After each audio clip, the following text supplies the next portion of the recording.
Greetings. Thank you so much for tuning in and welcome to an exciting program. This is the first edition of the Connected Sahara in partnership with the EarGround dialogue series, where we're going to be talking about critical issues that concern the creative industries in Zimbabwe and the world.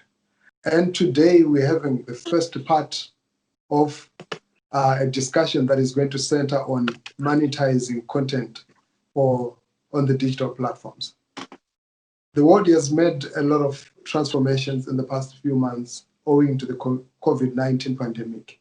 And some of these changes have seen an increase in the interest and the consumption of content online. And we need to look at some of the challenges and define some of the problems that we currently face in terms of us monetizing content on the digital platforms. To introduce our panel and everybody who is joining us today, I'd like to introduce my partner, my co-host from Connected Sahara, Tendaiishe. Welcome, Tendaiishe. Hello! So it's good. There's the mild version and then there's this hot version, literally. Hello, everybody. I'm so happy to be here. You have no idea. We have been plotting this for a little bit. I'm so excited to be working with Plot. Not only do I admire his work, I admire his tenacity and his focus. My name is Tendaiishe. I am a managing director at Connected Sahara, among other caps that I wear. And today I am going to be joined on this roundtable discussion by three amazing creatives that I am only honored to be sharing the table with. So our first, by no order of importance, Yemisi is our first panelist. Yemisi is an independent producer and CEO of Hatch, a business and ideas development agency. She is interested in this topic because Yemisi is driven to help the creative industries and to ensure that the creatives don't get left behind again. What does that even mean? I mean, we're living in a new world order. Everything has changed. So there is a new world order. People need to get on book. And Yemisi is here to say, I am here to help. And she has all the experience and all the knowledge to do that successfully. Next up is Mazanhi. Tai is based in the United Kingdom. He is an artist manager, music blogger, running several online platforms and content distributor promoter. He has worked with several new and established artists, among them Se Kalas. I hope I said that correctly. I actually had to practice. Yes. So thank you so much for having us, Tai. We're looking so much to your wisdom, your experience on this topic from a practical lens as well as from a theoretical lens. And last but never least is the amazing Tendaiishe Chitima. I would say she's a professional actor, but I am putting my sister in this hat, in this cap, where she is going to come as a businesswoman. She holds an MBA, actually, and she has been working in creative business consultation. Nobody might know that because when you see her, you think cook off, lead actor. But this amazing woman and the conversations we've had over the last couple of months have been around how do we build robust systems in the creative industries. She has the wisdom, she has the knowledge. She did some not a PhD thesis, but MBA thesis around this work.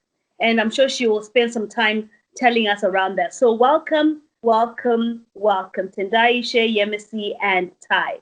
Did I do a good job? Amazing. Yes. I didn't even know who I was until you introduced me. Yeah.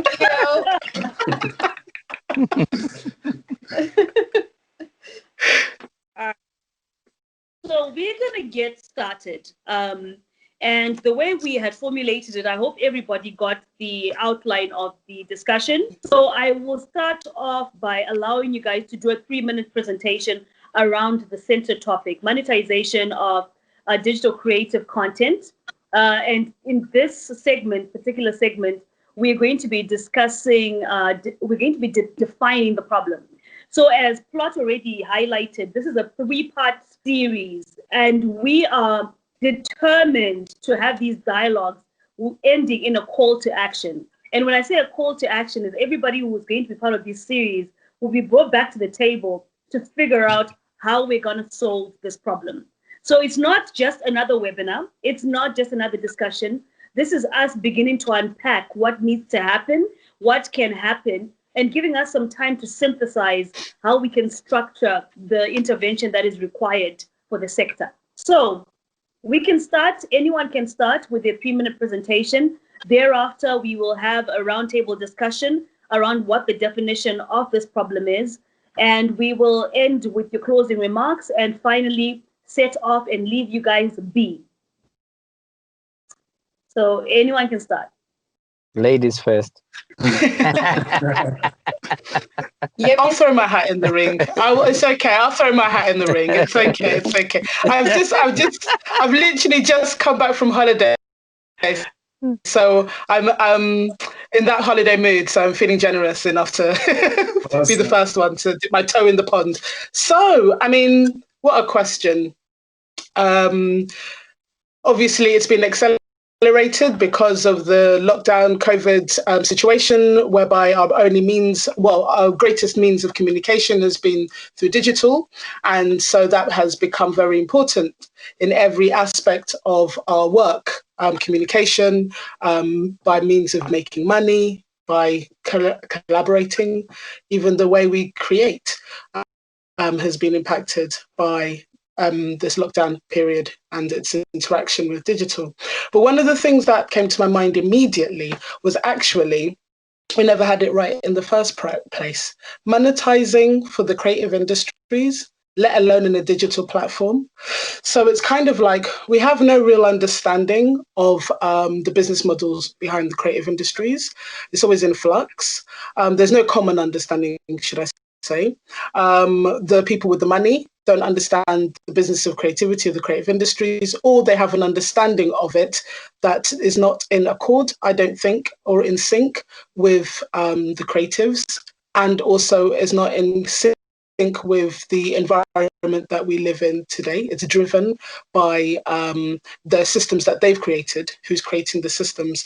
You can see that I'm throwing up a lot more issues than I am landing on anything that is meant to come up with any kind of definitive answer, because these are the things that have been going on in my mind when this happened. The creative launched themselves online, and one of the things that seems to have been left behind was actually the business model or the monetizing of it. And then it was that sense of, oh, we forgot to get paid. But I think that's kind of part of the culture of creativity, isn't it not? Where we create space to be able to imagine and develop, and then we can experiment with our audience in order to find out what's the best way to monetize. So for me, the big thing is actually just defining the relationship the creative has with money, defining the understanding the people who are managing the the agents and the producers and all the people that seem to get the lion's share of being able to exploit the creative content, being able to come up with different business models that are going to be fit for purpose for the creatives, for the makers. This is what, to me, monetizing digital content has the opportunity to do, is make us actually understand a little bit better how we can actually monetize creative content, period. And I think I don't want to run too much into my 3 minutes. So I would say, for me, we're at an experimental phase. There are a few models that need to be created, and they need to be understood universally. We need to be able to better exploit intellectual property and creativity, but we need to do it in a way that doesn't leave the creative behind. And that's, for me, the most important thing when I think about monetizing digital content. So we'll hand over, that was my provocation. So I'll hand over to the other speakers in terms of their deliberations and what they were thinking about this topic title as well. Fantastic, Yemisi. Very thought-provoking. Yeah. Anyone can follow that, I hope. Oh. I will follow. Thank you so much for those insights. I'm glad that we have people who are thinking about these things in that way, and that you have a whole organization that is committed to creating sustainable development in the creative industries. When I think of digital and I think of monetizing, three things come to mind for me. And the first one is the practicality of things. So when we talk about digital platforms, or we talk about digital platforms, we need to talk about access to those digital platforms. And then we need to talk about, when we talk about access, we mean access to the internet, access to equipment, access to skills. Because as much as we might say, oh, the world has become digital and there's a digital revolution, or we're going actually into the fifth revolution, where everything is basically online. When we talk about those things, we need to remember that Africa still has a long way to go in terms of actually being 90% plus on virtual platforms. What my experience when I was in Warsaw, and I mentioned this just to give you an example of what I think about how far we have to go. I was in a class for my MBA program, and I was in Warsaw. And those of you who know the cultural climate of Poland will know that, will understand that I was like the only Black person there, and I was the only African in that class, right? So anyway, my point is, I was in a product development class, and our task was to create a digital product that could go global. And every single team that presented mentioned or presented a product that had no relation to how they had not thought about Africa basically in their presentation. Like Africa was not anywhere near, like, was not in their minds when they were thinking of these products. And I remember thinking to myself, do you all know the state of Africa? And when you say global, do you actually include Africa in your global products? You know what I mean? And for me, it was just eye-opening to think that the people who are leading digital revolutions don't actually consider Africa as a market. And that, well, most times maybe. But that for me broke my heart. And I was like, and then when you think of the creative industries, especially art, when you think about in terms of salaries and things like that, creatives sometimes fall on the bottom tier of economic, personal economic growth, right? So first of all, we have the issue of generally Africa doesn't maybe have as much access as the rest of the Western world.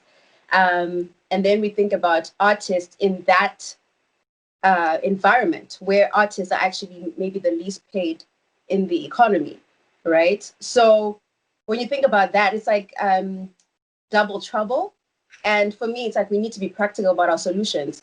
How do we get our artists and our creatives to have access to the internet, to have the equipment to create content, to create whatever they need to create, to equip them to make sure that they're actually creating stuff that can go on the digital platforms. But not only that, is the stuff quality?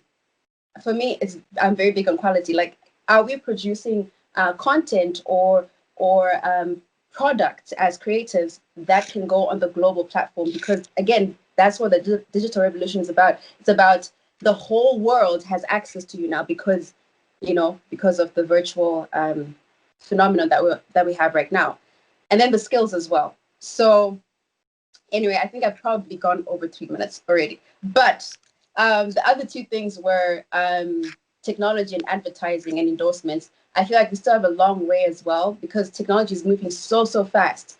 We also need to make sure that we are changing and adapting with technology, and not just focusing on our arts, but maybe find ways of connecting art and technology together. How can we and I don't know if you know Afrofuturism or African futurism. For me, like, I love that. I'm so in love with that concept because I think it intersects where the future is going with African culture and African identity. And I think we, as artists, if we can look at that as an example maybe of where creators could be going, that would be fantastic. And then when I talk about from an actor's point of view, advertising and endorsements, because of, for example, where Zimbabwe is economically, I've noticed that my struggle right now with monetizing my craft has been with the fact that businesses in Zimbabwe are bootstrapping. Basically, they don't have a lot of money to spend. And so as an actress, I live in South Africa right now. And when I look at the top actors here in South Africa, they get endorsements, they get advertising deals, and that's how they monetize their craft, right? They may not be acting, but when they're not acting, they're still earning money. But when you go back to Zimbabwe, there aren't enough of those opportunities where arts can go into commerce because the commercial space is facing economic crisis, basically. So I feel there's so many factors that get into the way when you talk about monetizing creative industries, because there's so many players, there's so many different things that are influencing whether we are actually meeting our targets in terms of monetizing and growing and developing as an industry. So, and those are my thoughts.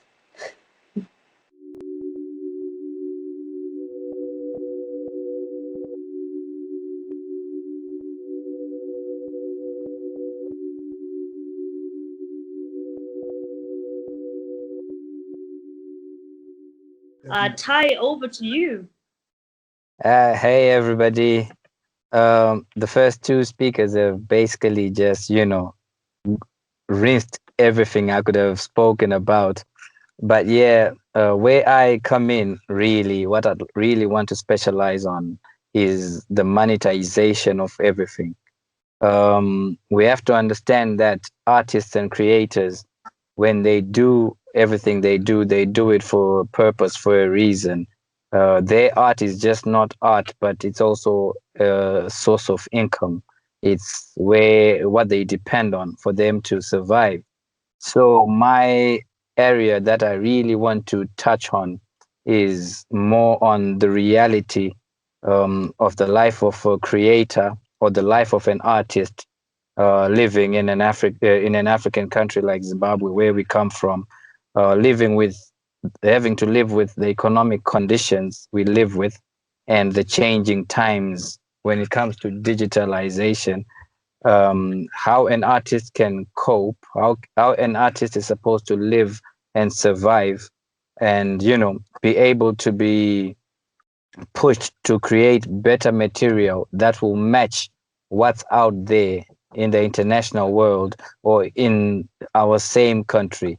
So I see the problem that we face really is, we talk about how the digital world is changing, how everything is becoming, more based on the internet, how we can make money. But before we do that, we still have to go back and look at why we want to get paid for what we do. Who is supposed to get paid?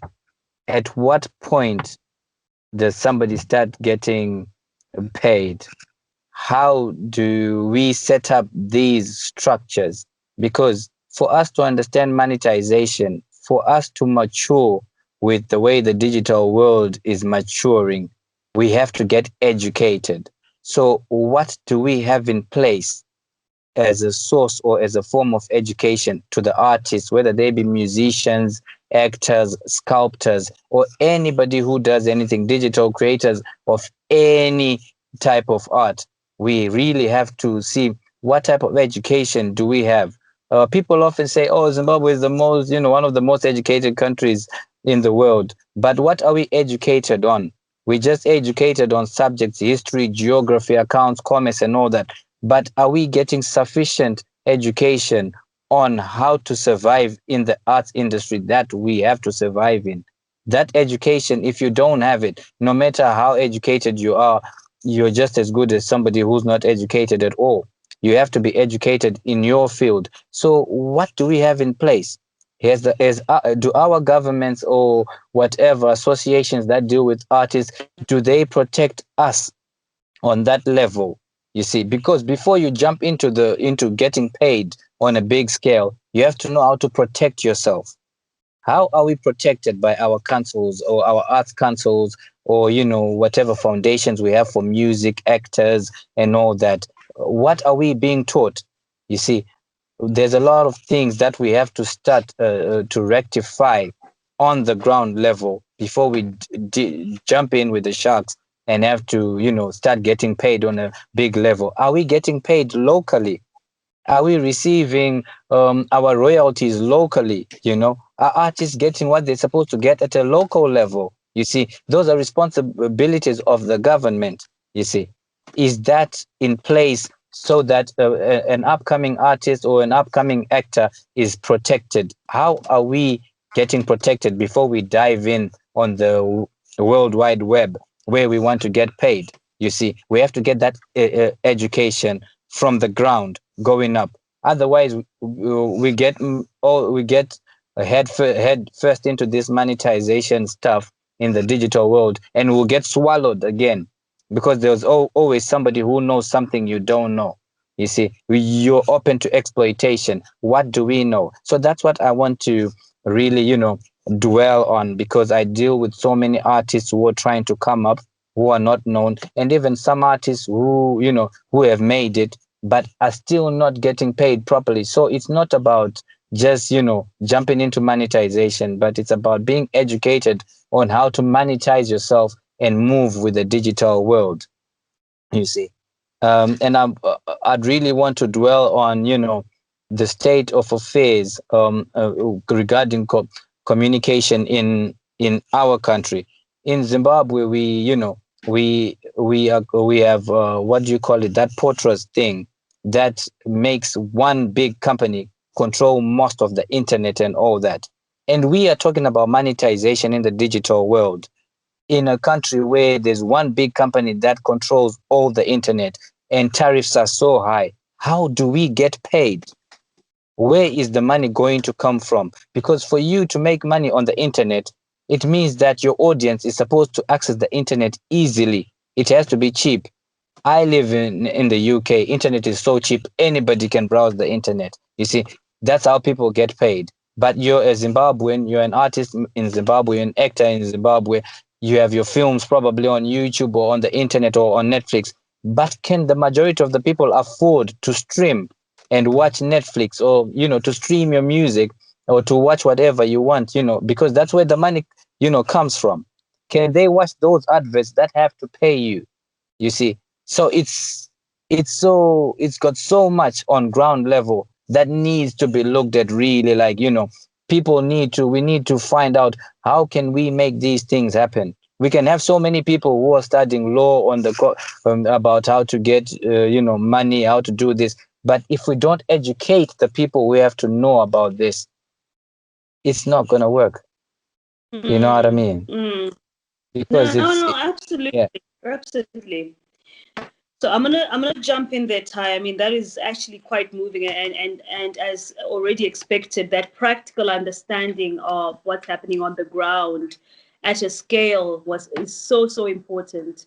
When you bring up issues of portras, the very source where we need to figure out how to put this information out there, and if we can't access the information, then how are we creating digital content, and for who are we creating digital content? And then how do we even monetize it if the numbers are not correct? Because for YouTube, for Instagram to pay Kim Kardashian, she has to have the numbers. How can we get the numbers when the majority of your people on the ground cannot access that what you're creating? So very interesting points here. Very interesting points.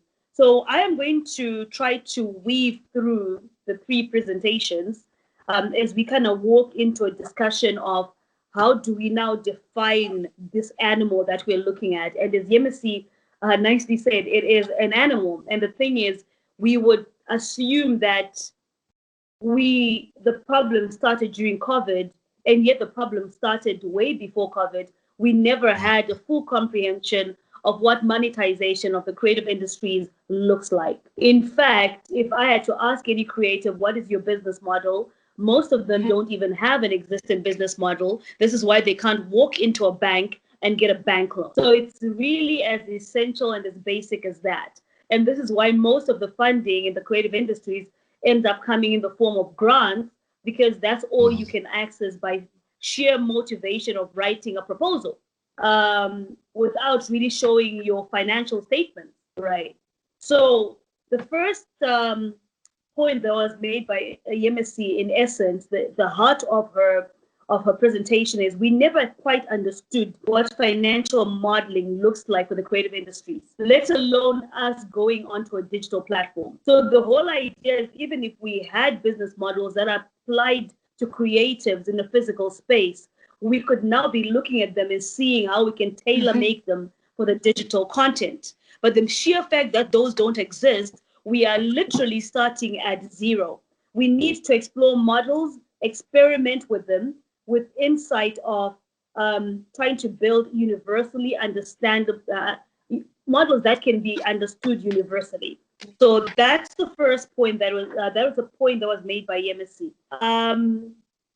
Tendaiishe came in and talked about practicality, which I think practicality is very important when you talk about digital content, and monetization is usually tied to numbers. So, for instance, if you're trying to motivate that my content is so good, someone is going to ask how many people viewed it, right? And I remember vividly when Cook Off was about to go on, we went on a worldwide drive that said, you should watch it, because these things depend on numbers. But if the majority of Zimbabweans, for instance, if 500,000 Zimbabweans have Netflix, right? And of those 500,000, only 100,000 watch it, it affects how it can be monetized. And this also goes for, if you look at Nigeria, the reason why Burna Boy, all these artists can do so well is they put something out there, they have 500 million followers like that, because of the population and the access to digital platforms. So the main thrust of Tendaiishe's point is we cannot have this monetization of digital content discussion in isolation of the very fact that the majority of Africans do not have access to digital platforms. More so because we also don't have the right training in producing quality content. So it's not just about producing digital content, but is it quality? And who is assessing if it is quality? Because if one or two people can produce digital content, there is no competition. I end up very comfortable in producing nonsense content online because there's no one challenging me in my jurisdiction. Now we come to Ty, and Ty talked about the paradox, and there is a real paradox between the reality and what is versus what is possible. And when I talk about the paradox, I talk about the reality that every creative is producing content wanting to make some type of money. So the reality really is someone is paying something for it, right? And it might not be what they're worth, but someone is paying something for it. The question is, who is paying? Are there any systems? Are there any standards on what you can charge? None of these things exist. So even if I produce, and I'll give you an example, I was producing content, someone saw it, they approached me, they said, we want to put your content on our television channel. And I said, that's interesting. The first thing I got was, oh, I'm so excited. Someone sees the value. And then I slipped, I said, no, let me take a step back. If they're seeing the value, so I came back to them and said, how much would you pay for it? And they said, no, you see, we have following. We have a following. And we have a following, you can reach greater audiences. And I said, you know what? I'm already creating this content. I will sit back on your offer until you come back with a number. And I will continue creating my content. But I had the luxury to hold back. My reality is my content that I'm creating is not my bread and butter. So I could say, no, wait for it until you can evaluate it and give me a number. I had that luxury. So we are sitting here with three important things: practical access to create quality digital content, not having any financial models for the creative industries at all, and importantly, the reality and the paradox of creatives create this content to make money. If I have summed it up just about right, let's get into the second round of discussion. How do we narrow down these problems? And if we are to take a systems thinking approach to the monetization of digital content for the creative industries, where would we start?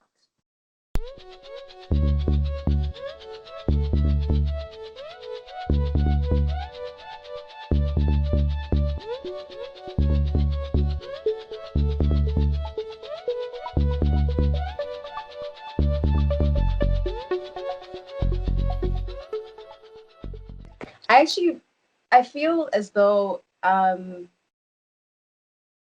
whole concept of a common understanding really has to do with mindsets, like what she was talking about how does if we look right now in Zimbabwe, do people actually see themselves in creatives?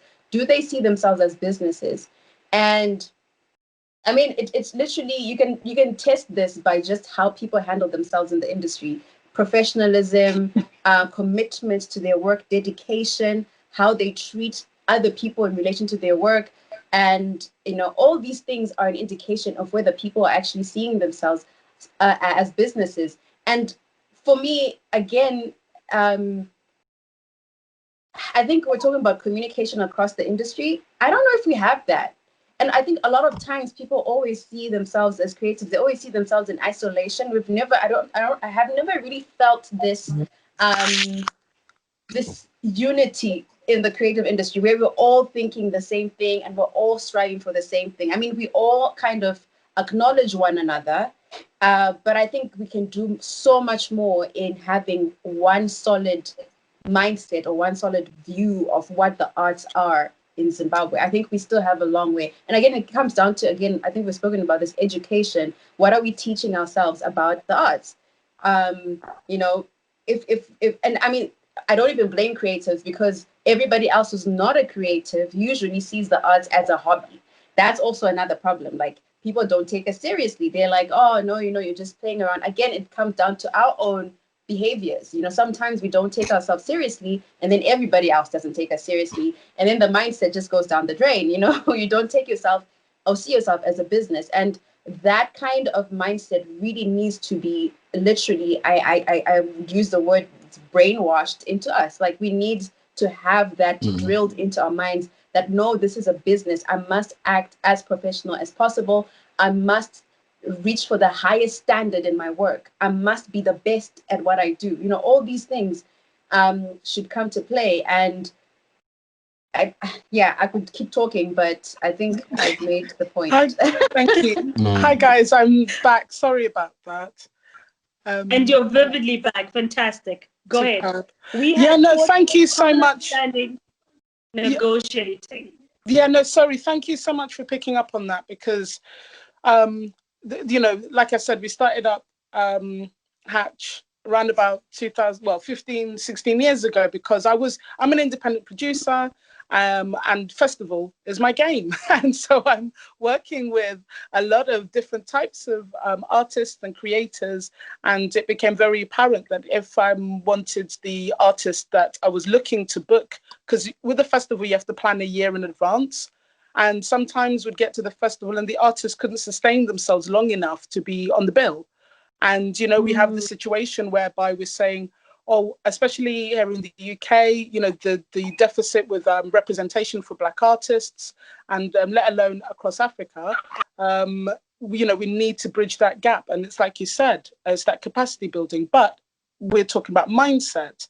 And yes, a lot of artists do see themselves as businesses, don't get me wrong, but they have got to take the patience. The way I say it to them is, if you're a doctor or a surgeon and then you want to go and specialize, you wouldn't respect yourself if you didn't go and do the training.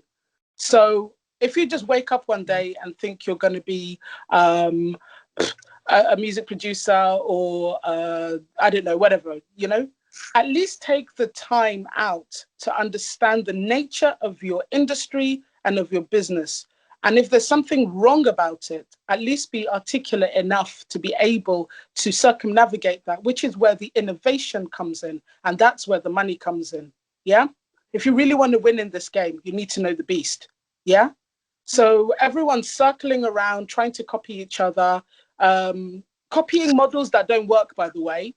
And we're in a situation where people are more pretending that they've got it going on. You've got nothing going on. And, and I can look at a creative business and I already know. I know that it's quite shallow what is keeping it together. It's just been kept together by a wing and a prayer. But I want to be optimistic, by the way, because what I love about this situation is it's brought us together. It's made us look at ourselves. And I say included because I was a creative that woke up and wanted to just create, but I took myself back to school. Yeah. So I think this is a really wonderful moment. And I think the first step is mindset. And it's that collective common understanding of our intention is to bring, and if we have a common goal where we leave no one behind and we want to make sure that we are an industry of integrity that is resilient, hey, let that be our common understanding, and then the rest of us can do the different bits of work. We can bring in the lawyers, the accountants, we can, yeah, exactly. We can to sharpen our tools and to help us prepare what we need. Yeah.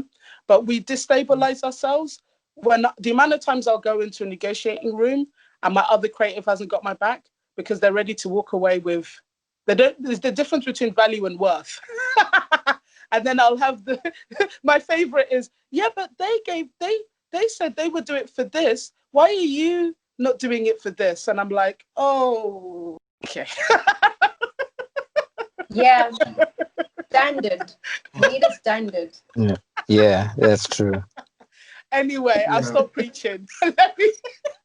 No, I mean, this is absolutely beautiful and absolutely important because I think we are walking into a space where we are having a shared negotiation. And before I go over to Ty, I just want to talk about what I'm hearing as this common definition of the problem in monetizing of the digital art. So we're having here, we need at core to have a collective common understanding of what it is that this creative industry is about, right?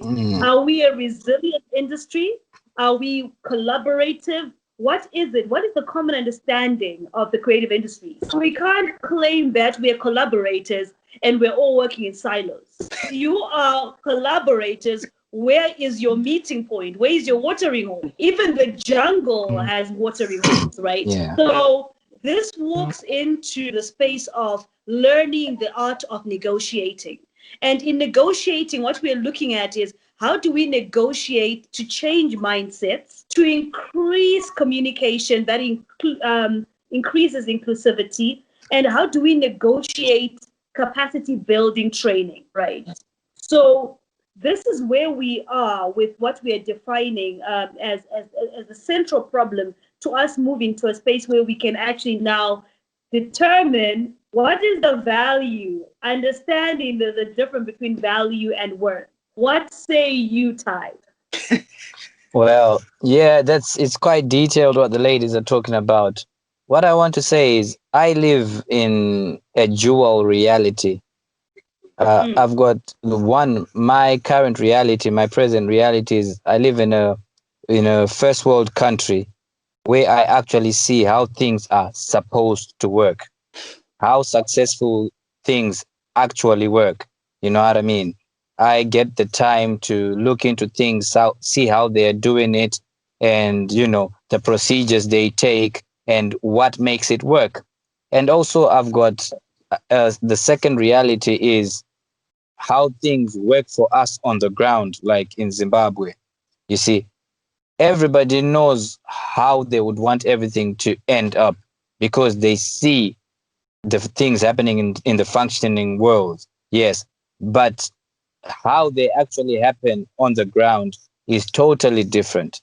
You see, the reason why we're having a monetization, a digitalization conversation is because everybody knows where you're supposed to be at a certain point, you see.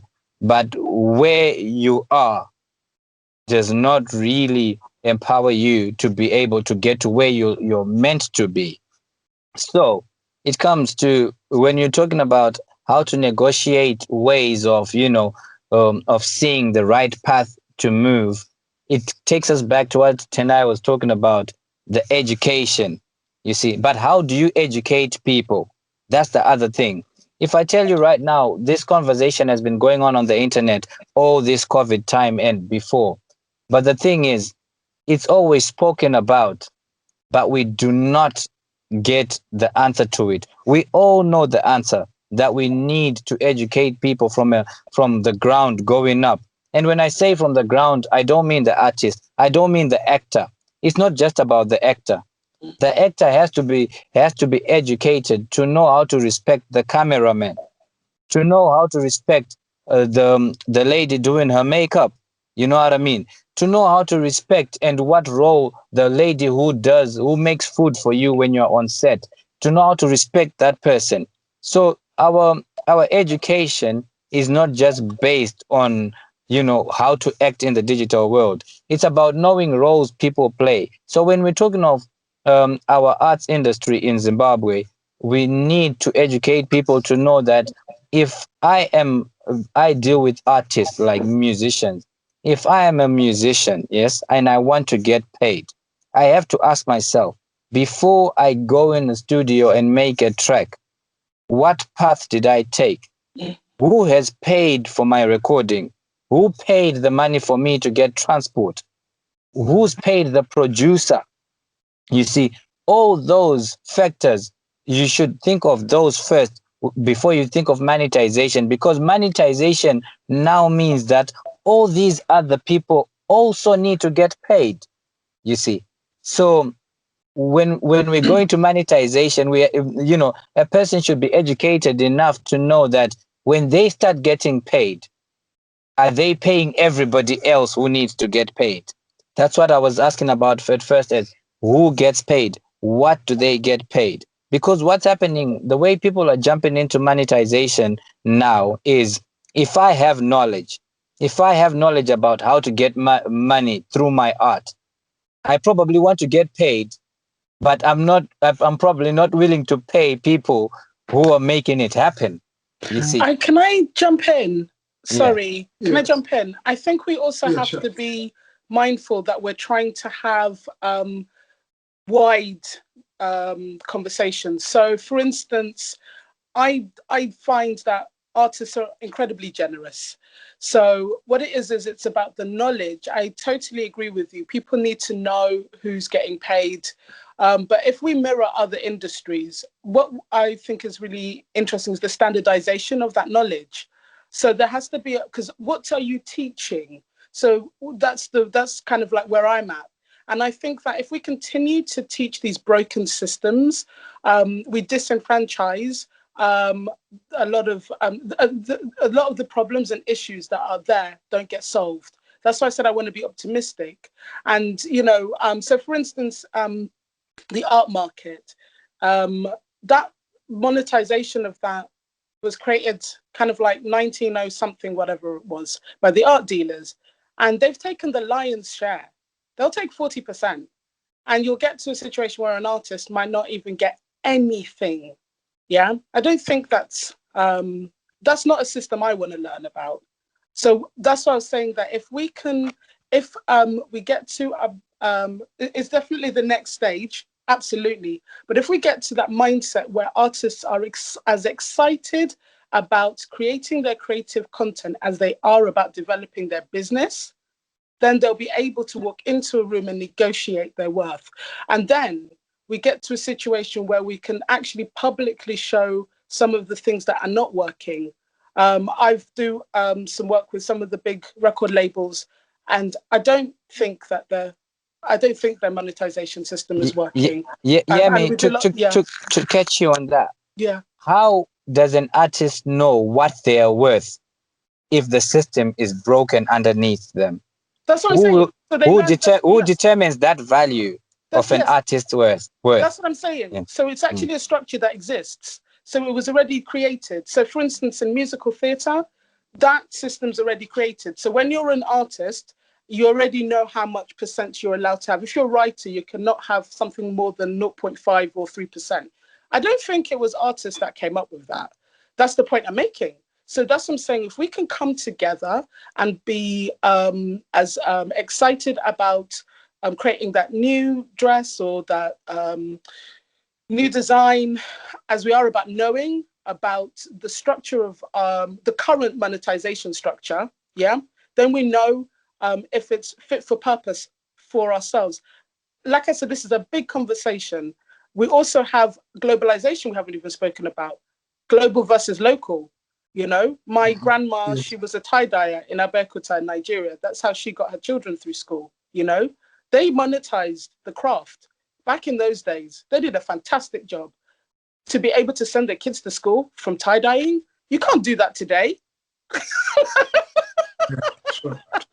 No, but this is, I'm so sorry. I'm sorry you lost me. My dear Zesa had gone, so the innovator didn't kick.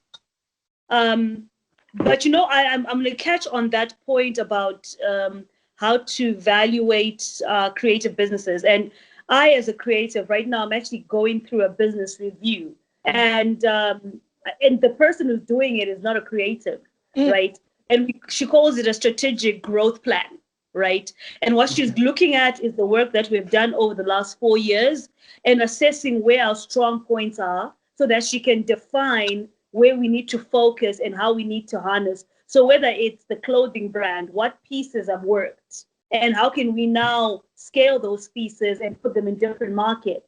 So whether it's been our curation and project management, the point there that becomes very important is we need to be able to take a step back from being the creative, being the business, and being the financier and being the strategist. So while I'm the founder of what I do, I am not the everything. And Ty, this should work because you're a promoter. So imagine if all your artists thought they were promoters, it would be a disaster, all right? So I think to the point of how do we evaluate who determines the standard, there is the need to create that value chain. You know, Tendaiishe is sitting there with an MBA, right? She can do a business evaluation for a creative, right? But the question is, how much are we looking for this information to feed into our creative businesses? And it's not about paying money, it's about how do we create the network where I know, you know what, Tendai, I'm struggling with this. What do you think? You've got the expertise. I'm a trade lawyer, right? And more I see it with people undermining the work because everybody thinks, oh, they can trade. I'm like, okay, you know what? Let me step back. But we went to school for the 6 years of law school to understand how trade works, right? So I think maybe I lost a lot of conversation, but sufficient to say you were on the point of evaluating. I think Plot can come in there before we move to our final summary round. Okay, great. Thanks a lot. I think my contribution sort of connects to what all of you guys have said, which points to maybe in the context of maybe Africa and specifically maybe Zimbabwe, the absence of structures, the absence of a value chain, the absence of an ecosystem. So literally, we do not have an industry in some of the countries. So to even come with a value system, it's very difficult. Even to bring in the education, you might education one part but not educate the other, and still there will always be a gap.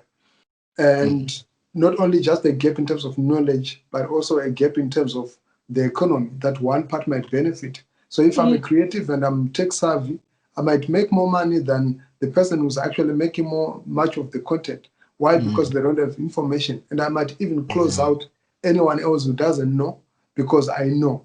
And remember, this technology is fast changing. We didn't have Instagram in the past 5-6 years. We didn't have WhatsApp 10 years ago. So a lot of these things are changing. They're changing so fast. WhatsApp before was just for communication. Now it's also a payment system, right? So how do we keep in touch with technology at the same time, be able to maintain the systems? So what I think as the starting point is we need to start having associations and unions, sector unions, that will help. For example, producers, they have their own association. They come up with systems, with standards. If you look at commerce in general, you'd find miners have their own associations. The gold industry, they have their own. The diamond industry, the nursing, environmental. Literally, the world is run by associations, by unions, by organizations. So there are structures and there are norms. The League of Fraternity has systems, no matter where you study the law, but you find the basic ethics that are followed in that trade. There are systems that are followed in that trade that are respected by anyone who practices. So I think that also needs to be put in place for creative, so that as a producer, you know, if you're producing music, you need to have a split sheet, which will define who has contributed what and who gets what. Otherwise, you can easily prey on based on the ignorance of the people. So those unions would then create a giant Voltron where people start to function together, where there are producers there, even the consumers, they're protected. I'll give an example of Zimbabwe, where a month ago, the Zimura, which is a royalties collective society for radio and public performances, decided to make a unilateral declaration that they're going to charge hefty fees to anyone who's using music for public purposes or playing it on radio, and it's going to be charged in US dollars, which is beyond the access of an average person. And then there's a disconnect. Yes, the artist needs the money, but at what value are you asking the money from people? And now with the global world, what other options do we have? Is there a monopoly from content producers? Or now we're also competing with other global players? So if you shut me out from your local content because you're overpricing, because it's substandard, I'll opt for content coming from elsewhere. And then what then suffers? So my last point is also in terms of inclusivity. I know it has been touched on, but how do we make this accessible for people living with disabilities? Not everybody is able to see, not everybody is able to hear. How do we then make this content and make it accessible to everyone? But also, what's the role of the government in all of this? What systems are there in place to protect all the consumers, to protect the copyrights? Look, right now, we're still talking of creative goods that are at the London Museum, that were taken from different African countries. What's happening also now to the digital content? Where are the creatives? Where are the tech developers? What role do they play? And how much are they? Who's making the money at the end of the day? Is it the tech developers? Is it these application owners? Or is the owners of the content? Yeah, you are right there, because that's a big problem that we face. It's about who gets paid for what content, because we are now in a situation where somebody always gets paid, but the revenue does not go to the right people who need to get paid. You see, you could be an actor and the movie makes so much money, but at the end of the day, you probably, you do not get the ends of it. You know what I mean? The systems cannot be corrected after something has already happened. So the valuing, how do you value an actor? If someone has an art, we need to get this mindset taken off, that if you have an art and you do something, you create something, that me putting you on my platform is a favor. No, nobody would ever do such a favor. If you have a big platform and you're looking for somebody, it's obvious, because you know that content will give you mileage. You know what I mean? You're not going to why would you bother yourself with something that's worthless?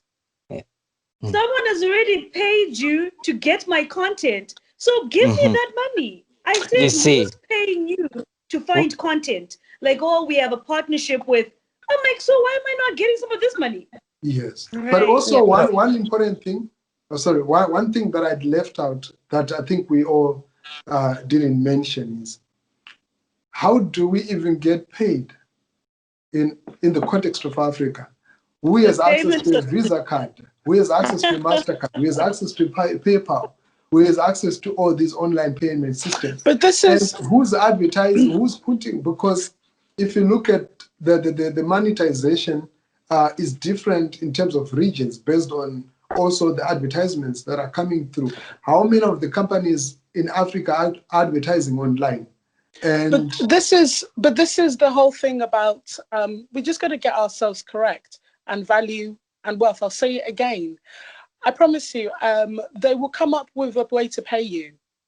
I do work all across the continent. They will find a way to give you the money. Yeah. Oh yeah, It's about, you know. So it's not about the. Sorry, it's not about those. Aren't the. What it is that are the artists themselves actually demanding their, you know, the money they should get? And we did a thing just now. We did a conference.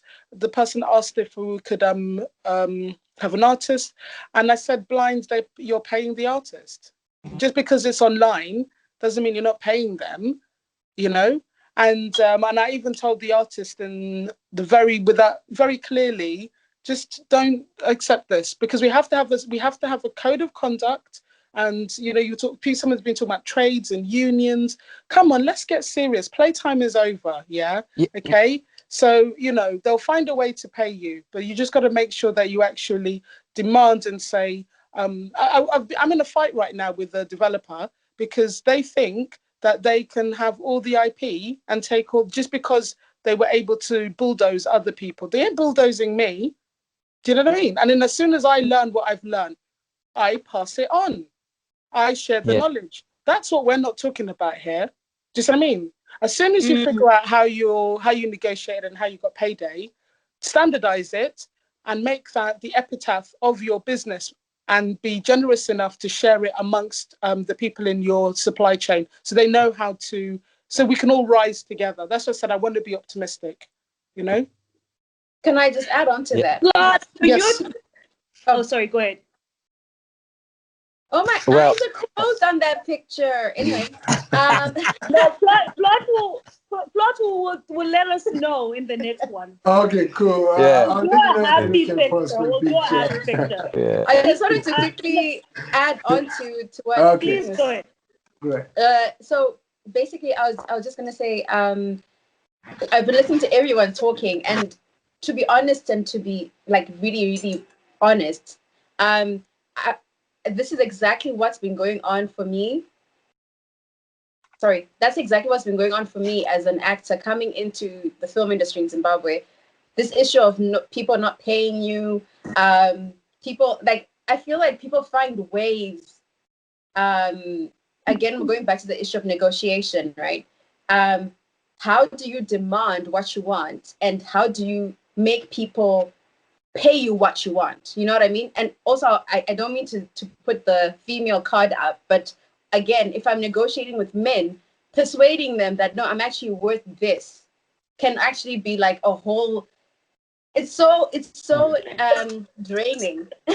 Yeah. Like you're always trying to fight for what you deserve. No, and but listen, so draining. That's why you need a lawyer. Then just get an agent or a lawyer. Yes. So then now, this whole thing of agents and lawyers and managers, I do not know any agency in Zimbabwe that deals with actors. Sure. I don't know any managers. I've been looking and looking. In fact, I ended up thinking I should get a musician manager to manage me, because there's so many managers in the music industry, and there's so many, like, you know, agencies and stuff.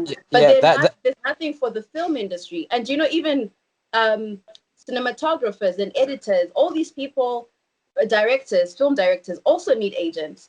Everybody needs.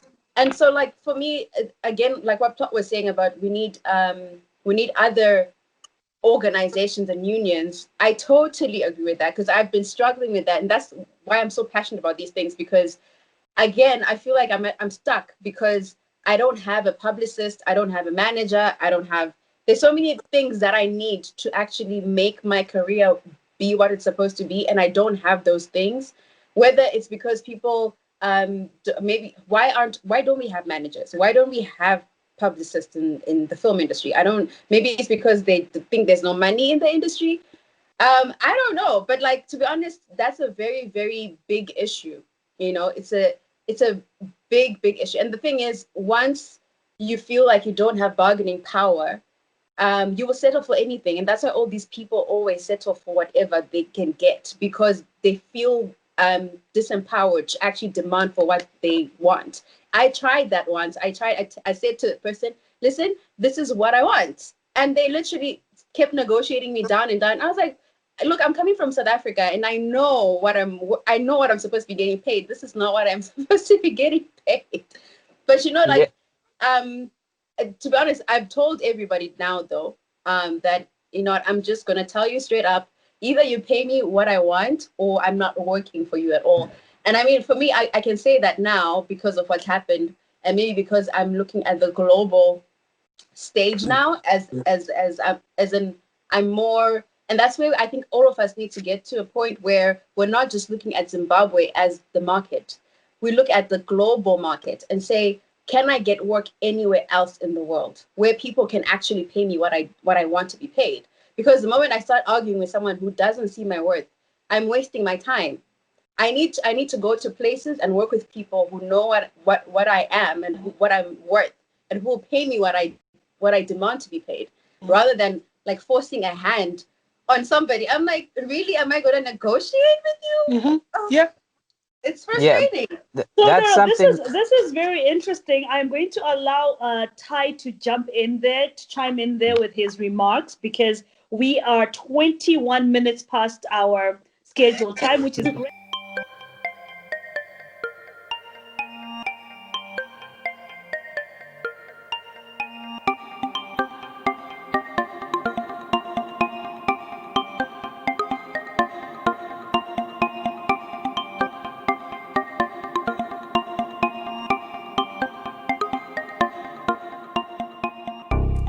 Ty, you were burning to say something. Go for it.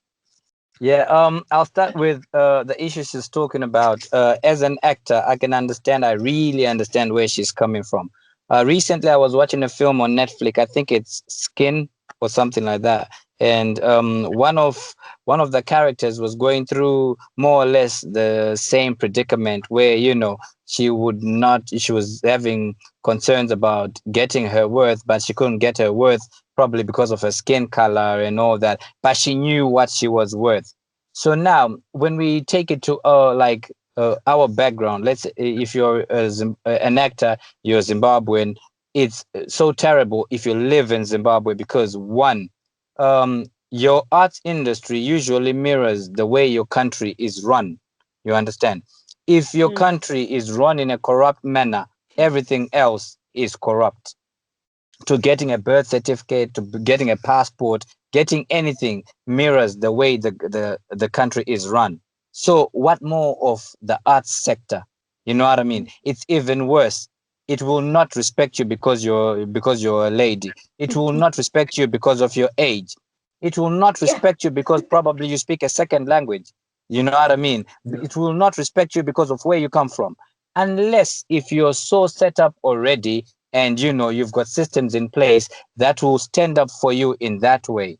But the thing is, for you to survive in such an industry, like I was saying, if people who produce any sort of art, whether they be actors, musicians, or anybody, if they get enough information, if they get to learn about how the industry is supposed to be run, how you're supposed how you're supposed to survive, then it makes it better, because people who bully you in the industry do not have that power. The reason why people make money in our industry is because people with money can exploit people who produce any type of art, you see. So because we depend, the art sector now depends on these people with money for them to get paid. That means they can manipulate your worth. You know what I mean? Because you're going to need to go to them to get paid. You're going to need to go to them to earn. So that gives them the power to tell you what you're worth. You see, not to pay you what you're worth, but to tell you what you're worth. I have experience dealing with upcoming artists and artists who are already established. And I'll tell you, we have, with the upcoming artists, I see what we used to go through. With the ones that are established, it's just simple. listen, I'm worth this. If you don't want to pay me, find somebody else. You know what I mean? That's how we deal with it there. But with an hungry artist or one who's coming up, the question will be, if I don't get this, when might be my next paycheck coming in? When we're in the arts industry and we are not united, we are not on the same wavelength as to how we are supposed to get paid, who's supposed to get paid, and what it means, we can be exploited easily. Because it's either I'll come to Yemi, I want this done, I've got this money. If she says, nah, you can't pay me that, I'll go, yo, T, listen, can you do this for me for this money? But because, she's just going to take it like that, it means the people who are holding the paycheck can divide us. But if they can come to everybody and everybody says, nah, come on, the going rate, come, you cannot pay me that. It means they'll be forced to pay you what you're worth, because at the end of the day, they are getting their worth and they're getting their pay. Yes. But because they want more and pay you less, they control. That's how they control us, because there's always somebody who will not take the standard they're supposed to have. And that's because we do not have this education. People say, why are we not educated? It's simple. The people who can educate us are the people who are taking from us. People who know how to make money with our industries are the people making money, and they make sure we do not know what we're supposed to know. That's the only way they can make money. But if we all know, we all want our share. You see, that's why the education everybody is talking about is important. And I want to add, Mm-hmm. I know, I want to Power add is it again. taken, not Definitely. given. I want to add it again. Know your worth. It's that mindset thing. And what we're talking about happens all over the world. It's not exclusive to Zimbabwe. It's happening for me right now in London. It happens for me all the time, and it's that sense of, at the point at which we can, like you said, take a step back, not be so hell-bent on thinking we possess every aspect of the means of production. Do our bit well. And we've said so many things like confidence, insecurity, collaboration, innovation, working together. Let those things mean something. You know what I mean? Let's bring them together. I mean, I also have my issues about unions, but that's why I use the term common understanding and common vision and common way forward. Like I said, I have my own, and I think that there is something, we all know this, government needs to, led by ourselves, put those common ways of working and common ways of monetization into law. We put them into practice. What we do is we experiment, we put them into practice. We are in charge of our own means of exploitation as well as creation, and then government can then put them into, practice. But the fact is that if we sit down and don't take up that mantle, someone, like we've all said it individually in different ways, is going to come and they're going to take charge and exploit our own IP and our own creative work for us, and that's why I say that for me, this conversation is until we get that mindset correct. But let me just do the summary thing. I was just going to say, know your worth, just know your industry and your sector. We've talked about this. Don't be so big that you can't understand your own career path and that you can't understand how to do something well. Do stuff well. But for me, the big thing that I've learned, it took me a long time though, work in partnership. Just hands down. Just work in partnership. You don't know how to do everything, you can't do everything. Simple. And then just in your own mind, have an equitable way of remunerating everybody that has been part of that production. People must not forget that, yes, okay, the musician wrote the song, but you know what? The distributor distributed it, the manager did the thing, the lawyer did their thing, the person that did the packaging did their thing. It's cake, maybe. It's delicious cake, but we all had a hand in making it. Okay, so you guys, this is a lot. I'm on page 5 of my notes, and I would say I'm sitting here thinking I'm about to do a closing argument, without looking through the argument and the proposition. the provocations. What I do know and what I am hearing consistently across board is we do not have systems and we do not have processes. Without systems, without processes, we could sit here and talk about monetization of digital arts, but it will fall on deaf ears. What I do understand that needs to be done is we actually need to do an evaluation to understand what is the common understanding. What do people understand the creative industries to be in Zimbabwe? And what do they think their value is? And how are they negotiating this value? How are they communicating this value? Because one of the things we're going to dispel with this series is the idea of data.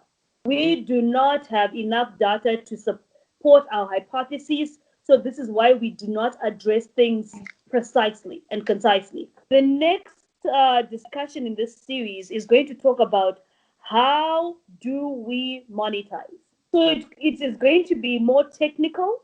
We're going to talk to people that deal with monetization of digital content, and they're going to give us the tools. What are these tools? And the last part is going to be the call to action. So we are going to put all these things together and say, this is what needs to be done. And who can run with what? And who is going to help with what? Because at the end of the day, if there's anything we have taken away from dialogues that have been happening during this COVID time, is I have not seen a single call to action.